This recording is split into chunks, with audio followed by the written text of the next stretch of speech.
Shalom Bapak Ibu, Saudara yang dikasihi Tuhan, bertemu kembali dengan saya, Pendeta Stefanus Gunawan Agustinus. Sebelum kita akan lebih lanjut mendengarkan renungan firman Tuhan, saya akan ajak saudara menyanyikan sebuah lagu pujian yang begitu indah, yang menyatakan kerinduan kita kepada Tuhan, untuk kita boleh mengikuti Yesus, mengiring Yesus. Bahkan dalam pengiringan kita kepada Yesus, Yesus semakin bertambah, pribadinya, kehendaknya semakin bertambah dalam hidup kita, dan pribadi kita, kehendak kita semakin berkurang. Lagu ini begitu indah. Kiranya lagu ini boleh menjadi doa bagi kita semua yang mau hidup bertumbuh dalam Tuhan. Mari kita akan pujikan mengikut Yesus. Puji Tuhan. Semua karena kamu hari ini ada, bukan karena kuatku, namun karena Roh-Mu. Ku bawa hatiku, penyembahanku,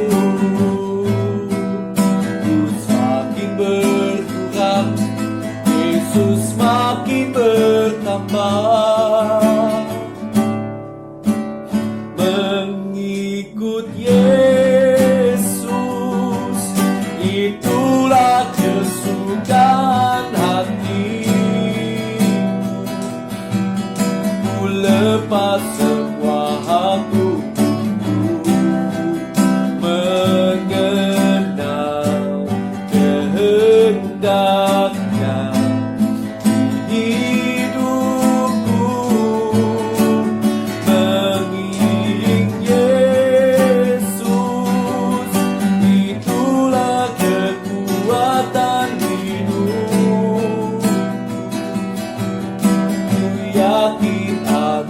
Hanya mampu jadikanku hamba yang berkenan selalu.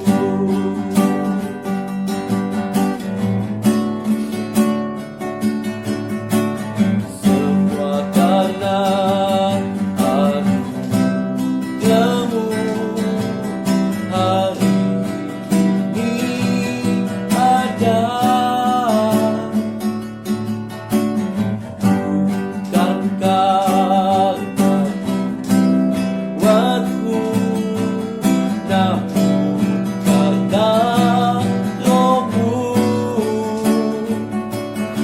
hatiku, penyembahanku. Ku semakin berkurang, Yesus makin bertambah. Mengikut Yesus, itulah kesukaan hatiku. Ku lepas semua aku untuk mengenal kehendaknya di hidupku. Mengiring Yesus, itulah kekuatan hidup. Ku yakin anugerahnya mampu jadikanku hamba yang berkenan selalu.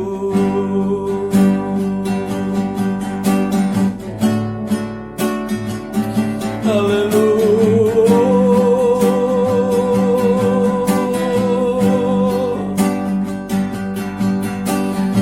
Haleluya.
kasih Tuhan.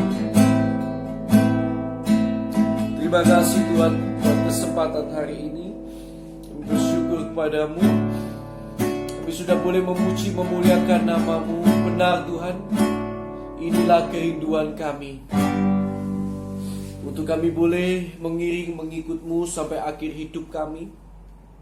Bahkan dalam pengiringan kami kepadamu, biarlah Engkau yang semakin bertambah-tambah dan kami semakin berkurang-kurang Tuhan.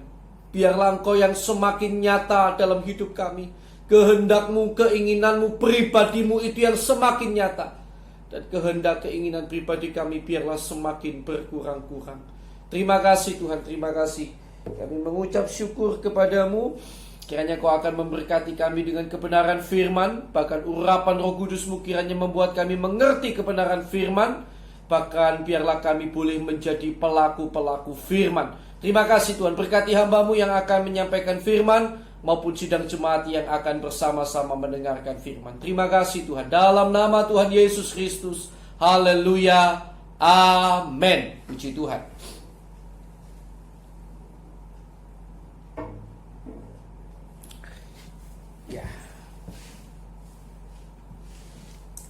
Shalom Bapak Ibu Saudara yang dikasihi Tuhan. Jadi kita akan lanjutkan dalam pelajaran kita mengenai 7 sidang jemaat akhir zaman, yang menurut saya adalah gambaran dari 7 macam, 7 jenis perjalanan hidup orang-orang Kristen di akhir zaman. Ada orang Kristen yang perjalanan hidupnya seperti jemaat di Efesus. Mereka adalah orang-orang yang dewasa rohani, orang-orang yang sangat mengerti firman, orang-orang yang sangat luar biasa, tidak bisa ditipu sedikit pun. Mereka adalah orang-orang yang rajin dalam pekerjaan Tuhan, betul-betul dewasa dalam Tuhan. Tetapi pada saat yang sama mereka kehilangan kasih terhadap sesama. Itulah jemaat Efesus. Kita juga sudah belajar tentang jemaat Smyrna. Jemaat yang sangat tertindas, tetapi jemaat yang juga sekaligus menurut saya sangat diberkati oleh Tuhan dengan kekuatan dan sukacita yang luar biasa, sehingga mereka mampu menanggung semua itu. Terhadap jemaat Smyrna tidak ada satupun keluhan dari Tuhan. Ya, dan ini adalah jemaat gambaran orang-orang Kristen, saudara-saudara kita yang diizinkan Tuhan mengalami penderitaan karena Kristus. Kita harus terus berdoa bagi mereka. Dan kalau itu adalah saudara yang mengalami penderitaan karena Kristus, kiranya saudara boleh tetap kuat dan setia sampai akhir. Percayalah, semuanya dibatasi oleh Tuhan. Penderitaan saudara pun dibatasi oleh Tuhan. Akan ada saatnya berhenti. Dan bila saudara setia sampai akhir, Tuhan akan mempermuliakan saudara. Nah saudara yang kasih Tuhan, kita juga sudah belajar tentang jemaat Pergamus. Jemaat yang tinggal di kota pusat pemerintahan, ibu kota provinsi Romawi pada waktu itu. Kota di mana disebut sebagai tahta iblis. Dan jemaat-jemaat di sana adalah jemaat-jemaat yang dulunya pernah terbukti setia, tidak menyangkal iman kepada Yesus Kristus. Tetapi kemudian, di kemudian hari, pada waktu ayat-ayat itu ditulis, teguran kepada jemaat Pergamus, jemaat ini sedang digerogoti oleh pengajaran-pengajaran palsu, pengajaran-pengajaran sesat yang mengutamakan tentang hidup yang di dunia ini, selamat untuk yang di dunia ini, ya, bukan selamat yang di dalam kerajaan surga, bukan menyenangkan hati Tuhan, tetapi bagaimana supaya bisa selamat selama hidup dalam dunia ini, ya, dengan kompromi-kompromi dan lain sebagainya. Dan mereka adalah jemaat yang berat, dalam keadaan yang berat. Tetapi sekali lagi, kalau saudara adalah jemaat di Pergamus, saudara dulunya setia kepada Tuhan sungguh-sungguh, bahkan sampai tidak menyangkal nama Yesus, apapun yang ditawarkan pada saudara, saya berharap sampai akhir saudara berpegang pada kekuatan iman yang sama. Saudara tidak menyangkal Yesus sampai akhir. Jangan sampai dulu saudara sudah begitu kuat, hari ini saudara-saudara mulai rontok karena pengajaran-pengajaran yang mengutamakan berkat hal jasmani, kekayaan jasmani, ya, kemakmuran, itu semuanya, sehingga membuat mata pandangan saudara pada apa yang ada di dunia ini, dan membuat iman saudara pada Tuhan mulai goyah. Jangan sampai ya, saudara sudah memulai dengan sangat baik, kiranya saudara mengakhiri juga dengan sangat baik. Nah, saudara yang dikasih Tuhan, berbeda dengan Pergamus, Smyrna maupun juga Efesus, kita hari ini akan melihat tentang Tiatira. Saudara, karena kota Tiatira ini juga tidak banyak catatannya di dalam Alkitab, maka saya perlu memberitahukan sejarah kota Tiatira kepada saudara ya. Saya mengambil dari sejarah Alkitab, sejarah gereja, supaya saudara memiliki suatu pandangan, suatu pengertian tentang bagaimana Tiatira itu. Nah, saudara yang dikasih Tuhan, Tiatira bisa dibilang adalah kota terkecil di antara 7 kota yang ada dihuni oleh 7 jemaat akhir zaman. Dia adalah kota terkecil. Kalau kemarin Pergamus kota pusat pemerintahan, Tiatira kali ini justru kota yang terkecil. Tetapi di kota yang terkecil ini justru ayat firman Tuhan paling banyak, pesan paling banyak itu di Tiatira. Saudara bisa lihat ayatnya saja ada 12. Yang lain tidak sampai ya. Kalau tidak salah 12, 18 sampai 29 ya. Sekitar 12 ayat nanti saudara lihat. Ada begitu panjang dibandingkan tentang perkataan Tuhan kepada jemaat-jemaat yang lainnya. Nah, kota Tiatira ini karena kota kecil, orang Kristen di kota Tiatira tidak mengalami aniaya seberat di Pergamus. Kalau di Pergamus itu ada kuil-kuil kaisar, di Tiatira ini menurut sejarah tidak ditemukan kuil-kuil penyembahan terhadap kaisar. Kuil penyembahan terhadap berhala ada, ya, tetapi tidak sebanyak Pergamus tentunya, dan tidak ada kuil penyembahan terhadap kaisar karena ini kota kecil. Yang berat itu adalah penyembahan terhadap kaisar sebetulnya. Mengapa? Karena hadapannya adalah dengan kematian. Kalau saudara tidak mau sembah kaisar, tidak sembah patung kaisar, mati. Tapi kalau tidak sembah dewa A, ya nggak apa-apa, masih ada dewa B, begitu ya. Saudara bisa pokoknya mau ikuti dewa mana. Nah, itu masih tidak terlalu bagaimana. Hanya mungkin saudara akan, kalau tidak mengikuti dewa-dewa, akan dikucilkan oleh sekeliling saudara. Tetapi tidak sampai berhadapan dengan kematian, karena tidak ada kuil kaisar di sana. Yang berat adalah kuil penyembahan terhadap kaisar. Sekali lagi karena berhadapan dengan kematian. Jadi orang Kristen di Pergamus, di Tiatira tidak mengalami penindasan seberat di Pergamus. Nah, Tiatira ini adalah kota dagang, walaupun kecil dia adalah kota dagang yang terkenal dengan teknik pewarnaannya. Kalau Bapak Ibu ingat, ada dalam Kisah Rasul 16 ayat 14, seorang yang kemudian bertobat mengikut Yesus, seorang penjual kain ungu dari kota Tiatira, itulah Lydia yang akhirnya bertobat dan mengikut Yesus. Dia berasal dari kota Tiatira karena memang menurut sejarah gereja ini, kota ini terkenal dengan teknik pewarnaan kain yang sangat luar biasa. Nah, di Tiatira itu hanya tekanan terhadap orang Kristen adalah karena di kota ini ada banyak serikat dagang ya, perkumpulan dagang begitu, yang mana di setiap serikat dagang itu memiliki dewa pelindung.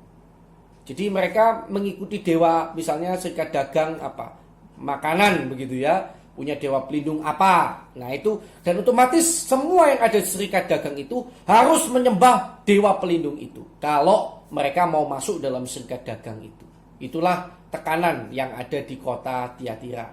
Jadi kalau orang Kristen di Tiatira tidak dalam bahaya kematian seperti di Pergamus, tetapi mereka dalam bahaya kemiskinan, bahaya kesusahan karena tidak bisa jual beli ya, karena mereka harus masuk salah satu serikat dagang, tapi setiap serikat dagang itu memiliki dewa pelindung masing-masing, dan kalau masuk serikat dagang itu otomatis mereka harus mengikuti beribadah kepada dewa yang diikuti oleh serikat dagang itu. Nah, saudara, mari kita akan lihat dalam Wahyu pasal 2 ayat 18 sampai ayat yang ke-29 lebih dulu sebelum kita akan belajar lebih jauh. Mari kita akan lihat bersama-sama. Dan tuliskanlah kepada malaikat jemaat di Tiatira. Inilah firman Anak Allah yang matanya bagaikan nyala api dan kakinya bagaikan tembaga. Kalau Bapak Ibu ingat, ada perbedaan ya penampilan Tuhan terhadap jemaat di Efesus. Itu ada menampilkan diri sebagai memegang ketujuh bintang dan berjalan di antara 7 kaki Dian, ya. Di Smyrna dia yang sudah mati dan bangkit, ya.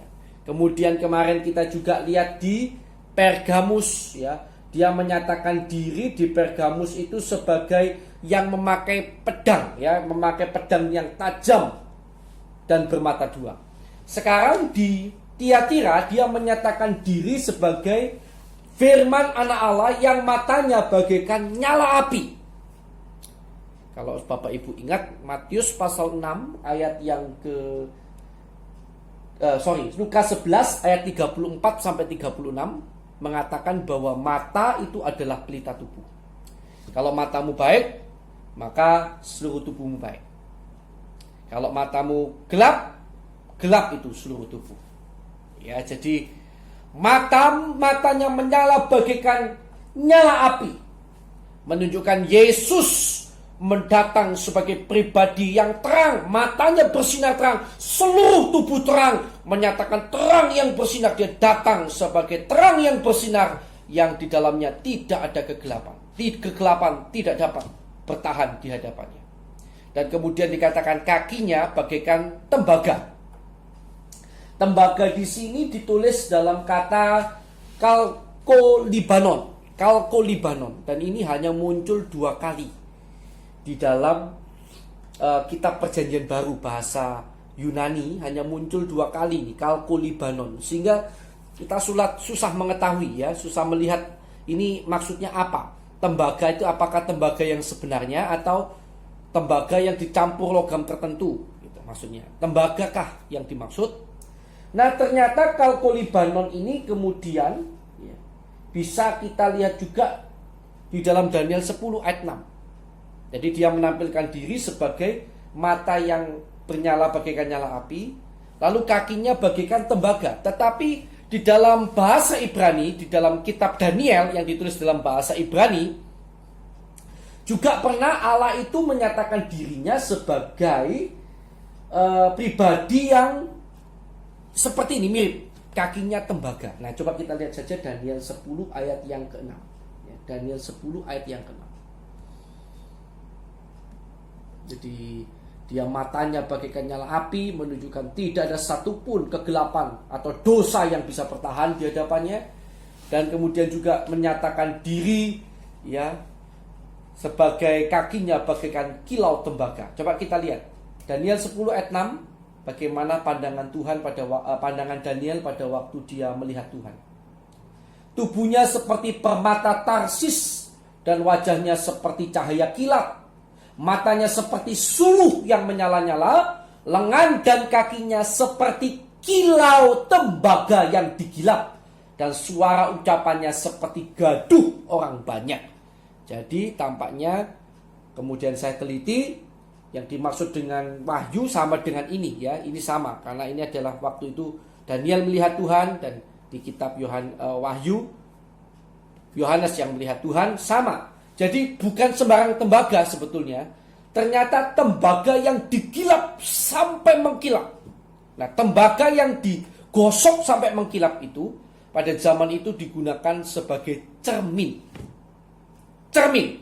Maka itu kalau Bapak Ibu Saudara membaca di dalam Keluaran 38 ayat yang ke-8, Keluaran 38 ayat yang ke-8, bejana pembasuhan dari tembaga dalam kemah pertemuan Musa itu dibuat dari cermin tembaga para pelayan perempuan yang ada melayani di pintu kemah, ya. Jadi dari cermin tembaga. Jadi tembaga yang digilap, digosok sampai mengkilap itu gunanya dulu adalah cermin.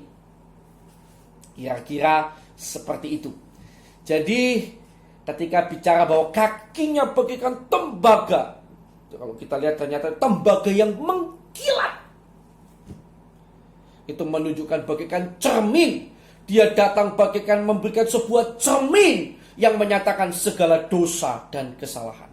Jadi antara mata yang bagaikan nyala api dan kaki yang bagaikan tembaga ini memiliki kesamaan, yaitu bahwa di hadapan Yesus dosa, kegelapan, tidak ada yang tersembunyi, tidak ada yang bertahan. Nah itu ya. Tadi kita sudah baca Wahyu pasal yang ke-2 ayat yang ke-18. Kita akan lanjutkan saja pelajaran kita. Perhatikan di sini.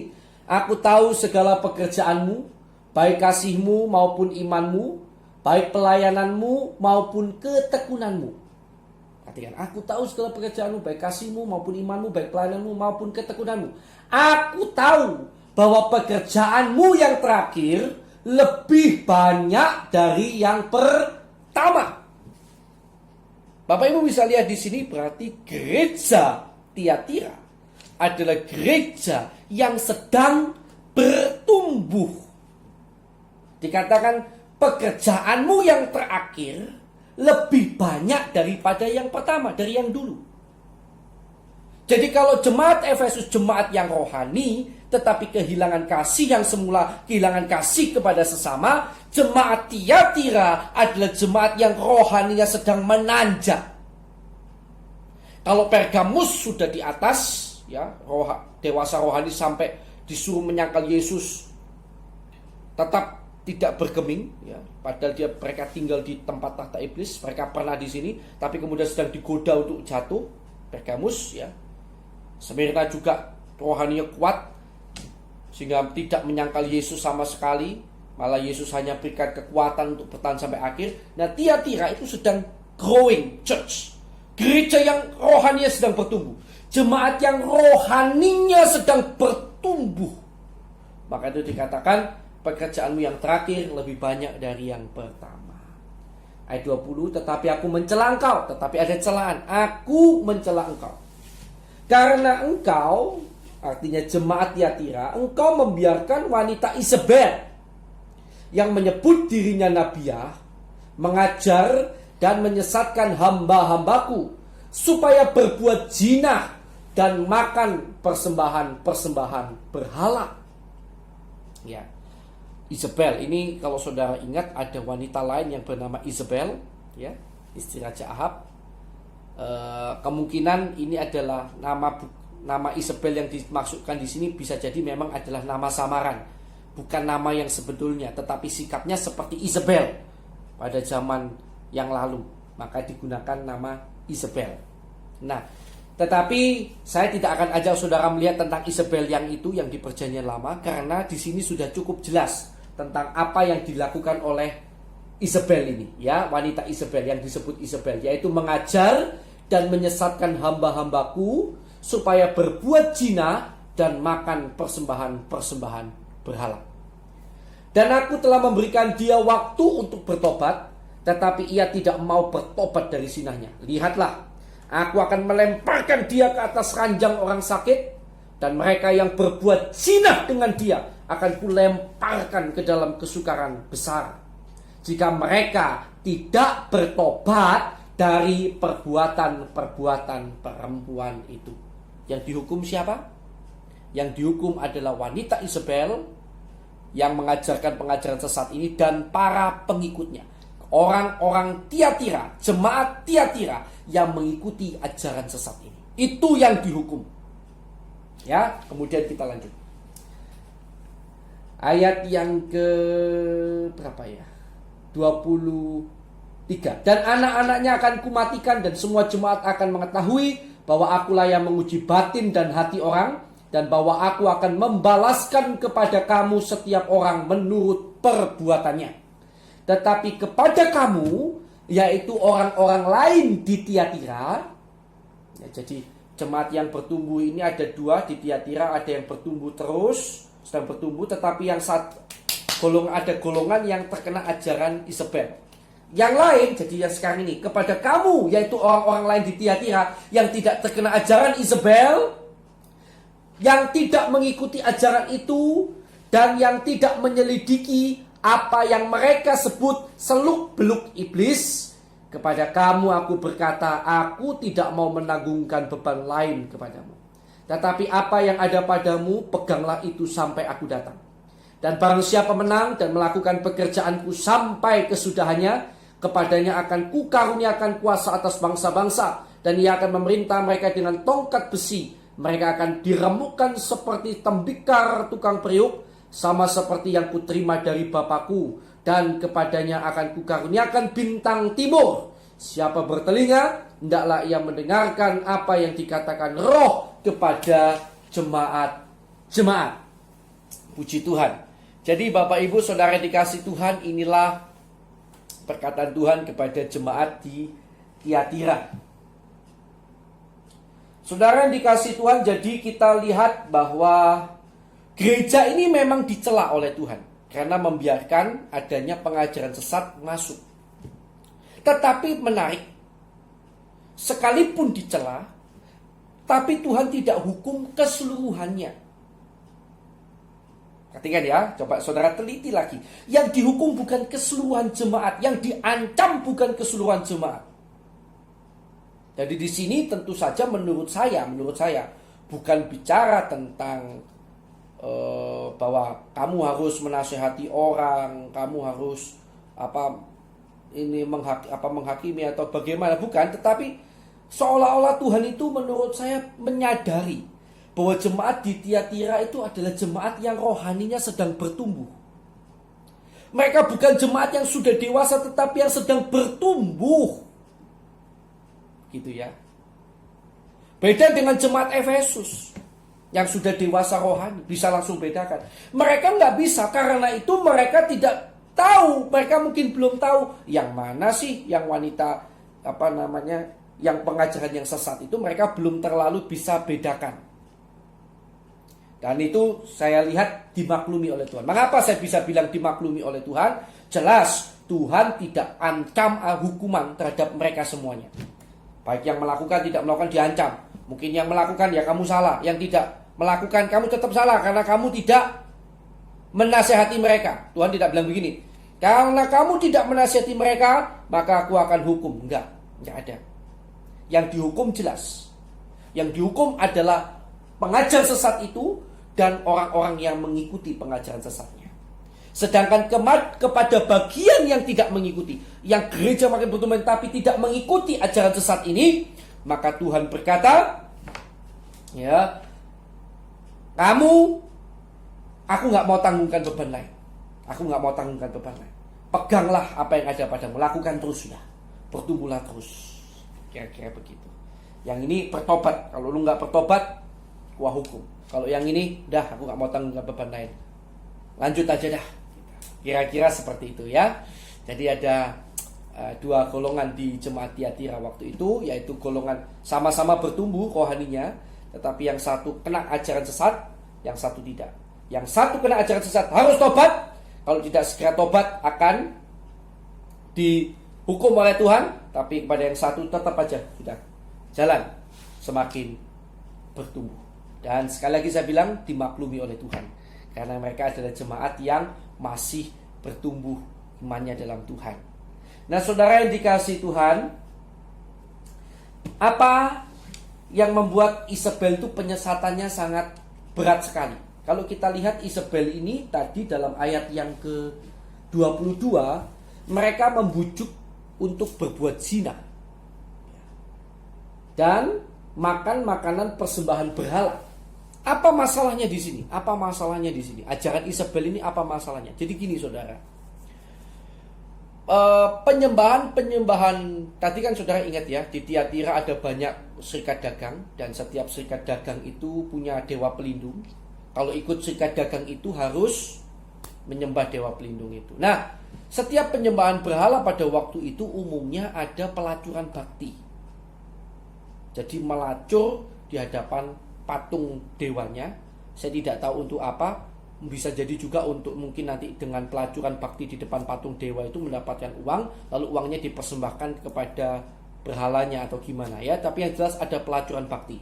Mari saya akan ajak saudara lihat contohnya tentang pelacuran bakti. 2 Raja-Raja pasal yang ke-23 ayat 7. 2 Raja-Raja pasal 23 ayat yang ke-7. Supaya saudara tahu, ya. Kita lihat di sini tentang 2 Raja-Raja pasal 23 ayat 7, betul ya. Ia merobohkan petak-petak pelacuran bakti yang ada di rumah Tuhan. Jadi pada waktu itu saking sangat begitu jahatnya orang-orang, mereka memakai rumah Tuhan sebagai rumah berhala. Rumah Tuhan ditaruh patung berhala, lalu di sana dikasih petak-petak pelacuran bakti. Ia merobohkan petak-petak pelacuran bakti yang ada di rumah Tuhan, tempat orang-orang perempuan bertenun sarung untuk Asyera. Asyera itu nama dewa, ya. Nah, saudara bisa lihat di situ ya. Jadi memang pada waktu itu kebanyakan melakukan seperti itu. Tetapi kalau tidak melakukan itu, tidak melakukan penyembahan yang semacam itu, mereka tidak bisa berdagang. Mereka dalam bahaya miskin nantinya. Mereka dalam bahaya ditolak kalau berdagang. Dan itu susah sekali tentunya buat jemaat di Tiatira. Padahal keadaan mereka yang susah itu belum sesusah Smyrna maupun Pergamus. Tetapi itu menampaknya sudah membuat mereka goyah. Kemudian juga makan makanan persembahan berhala. Ya, ini memang kontroversial tentang boleh tidak makan persembahan berhala. Tetapi di ayat ini, dalam kesempatan kali ini saya tidak akan ajarkan, nanti terlalu panjang ya, saya minta maaf karena nanti terlalu panjang. Saya harus menjelaskan dalam satu topik tersendiri tentang bolehkah orang Kristen makan persembahan berhala dalam berbagai ayat. Jadi nanti kalau saya masukkan di sini terlalu panjang, jadi saya skip saja. Intinya Isabel ini mengajak orang-orang Kristen pada waktu itu untuk mengikuti saja penyembahan kepada dewa-dewa itu. Dengan mau bercinah mau makan persembahan berhala, ikuti saja daripada kamu mati. Gak apa-apa, iman tetap pada Yesus, tapi juga menyembah dewa-dewa itu demi supaya kamu tetap bisa berdagang. Mirip dengan Pergamus. Ya, mirip. Kalau saudara ingat kemarin Pergamus, supaya pengajarannya mengutamakan tentang hidup yang ada di dunia ini. Sekali lagi saya ulang, Tuhan tidak pernah menawarkan kekayaan. Yang Tuhan tawarkan adalah berkat. Yang menawarkan kekayaan, kesenangan dunia, itu adalah iblis, bukan Tuhan. Nah, Bapak Ibu Saudara kasih Tuhan, mirip sekali gayanya. Walaupun sebetulnya mereka lebih ringan daripada Pergamus. Karena Pergamus adalah tempat tahta iblis. Mereka bukan hanya dalam ketakutan miskin, bakal jadi miskin, susah berdagang. Tetapi kalau di Pergamus mereka takut dalam keadaan nanti bisa dipenggal. Karena di sana ada kuil-kuil penyembahan terhadap kaisar. Kalau tidak sembah kaisar, bisa dipenggal, bisa dibunuh, bisa dibakar. Di Tiatira sebetulnya tidak ada. Mereka jauh lebih ringan. Tetapi toh tetap saja karena rohani mereka masih dalam posisi yang sedang bertumbuh, kena pengajaran-pengajaran, kena tekanan sedikit, beberapa tentu mudah goyah. Ya, mudah goyah. Karena rohaninya masih dalam posisi yang sedang bertumbuh, belum kuat. Jadi begitu kena begitu udah goyah. Terus juga ada pengajaran seluk-beluk iblis. Selain itu ya, saya tidak temukan catatan tentang pengajaran seluk-beluk iblis. Saya tidak berani memberikan kepada saudara apa sih pengajaran seluk-beluk iblis. Saya tidak berani karena saya tidak menemukan apa itu pengajaran seluk-beluk iblis, hanya asumsi-asumsi saja. Jadi saya tidak berani, karena di Alkitab juga tidak ada keterangan tentang pengajaran seluk-beluk iblis. Intinya mereka adalah pengajaran yang menyesatkan.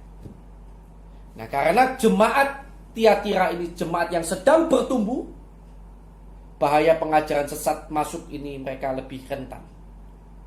Tetapi puji Tuhan, Tuhan ingatkan jemaat di Tiatira, jangan sampai kamu kena pengajaran sesat. Salah satu ciri utama pengajaran sesat dari dulu adalah apa? Dia hanya mengajarkan untuk supaya hidupmu enak di dunia, kaya di dunia, senang di dunia.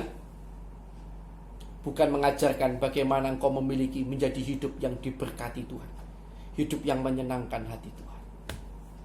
Salah satu ciri utama pengajaran yang sesat, kalau kita lihat dalam Pergamus, Tiatira sama. Kompromi saja dengan dunia, yang penting kamu selamat. Tapi Kristen, iman Kristen berkata beda.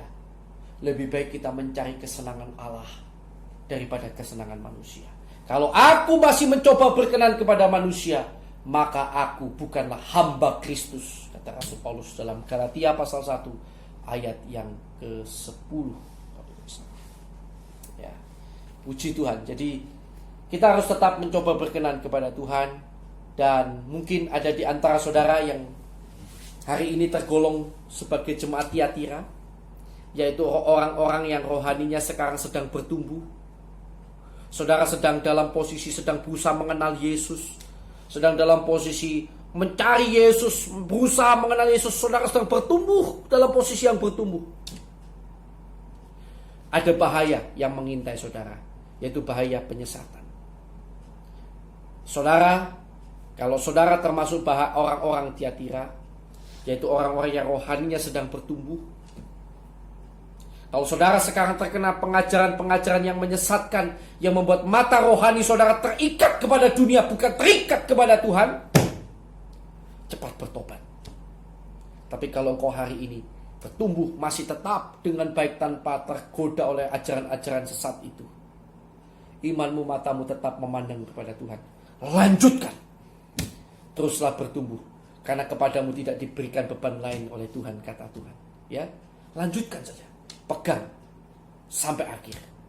Barang siapa menang, dia akan kuberikan, tadi katanya ya, ayat yang ke berapa tadi, Wahyu pasal 2. Coba kita kembali ke Wahyu ayat yang terakhir, ayat pasal yang kedua. Ya. Nah, ayat yang ke-26. Dan barang siapa menang dan melakukan pekerjaanku sampai kesudahannya, kepadanya akan kukaruniakan kuasa atas bangsa-bangsa. Ya, melakukan pekerjaan. Jadi kalau saudara hari ini masih dalam posisi sedang bersemangat melayani Tuhan, jangan kendor, jangan lemah, jangan tergoda oleh dunia ini. Wah, kalau saya bersemangat buat Tuhan, nanti saya nggak jadi orang kaya. Ya, bukan itu ajaran Tuhan ya. Tetap semangat buat Tuhan, ya. Semangat buat Tuhan. Jangan cari kekayaan, carilah hidup yang diberkati Tuhan. Kekayaan itu gampang, nanti akan Tuhan kirimkan sendiri ya. Yang penting miliki hidup yang diberkati Tuhan. Tetaplah melayani Tuhan, tetaplah bersemangat bagi Tuhan sampai akhir hidupmu. Puji Tuhan. Semoga saudara yang menjadi jemaat Tiatira, yang termasuk golongan Tiatira, jemaat Tiatira, diberkati dan dikuatkan oleh firman Tuhan hari ini. Mari kita akan berdoa bersama-sama. Terima kasih Tuhan Yesus, kami mengucap syukur kepadamu buat pengajaran firman yang sudah kau berikan pada kami. Tuhan, biarlah Engkau akan tolong kami untuk kami terus bertumbuh dalam iman percaya kami kepadamu. Jangan biarkan kami disesatkan ya Tuhan. Kiranya Tuhan akan menolong kami agar kami terlepas dari segala ikatan-ikatan pengajaran sesat apapun. Kami dilepaskan dari itu semuanya. Dan kami biarlah terus mengikut Yesus. Mata kami biarlah tertuju kepadamu, bukan tertuju kepada kekayaan, kemuliaan duniawi semata-mata. Terima kasih Tuhan, terima kasih. Berkati kami semuanya. Berkati sidang jemaat yang sudah mendengarkan firman-Mu. Dalam nama Tuhan Yesus Kristus. Haleluya. Amin. Tuhan Yesus memberkati saudara.